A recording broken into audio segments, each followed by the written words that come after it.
નમસ્કાર, આપણી સાથે હું છું રાકેશ પંડ્યા. આપ નિહાળી રહ્યા છો અડીખમ ગુજરાત. સ્માર્ટ મીટર લાગતા પહેલા જિલ્લામાં કોંગ્રેસ દ્વારા વિરોધ. મહીસાગર જિલ્લા કોંગ્રેસ સમિતિ દ્વારા અધિક જિલ્લા કલેક્ટરને આપવામાં આવ્યું આવેદનપત્ર.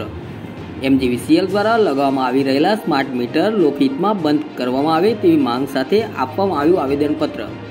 મહીસાગર જિલ્લામાં સ્માર્ટ મીટર લાગુ ન કરી હયાત મીટર જ રાખવામાં આવે તેવી માંગ કરવામાં આવી.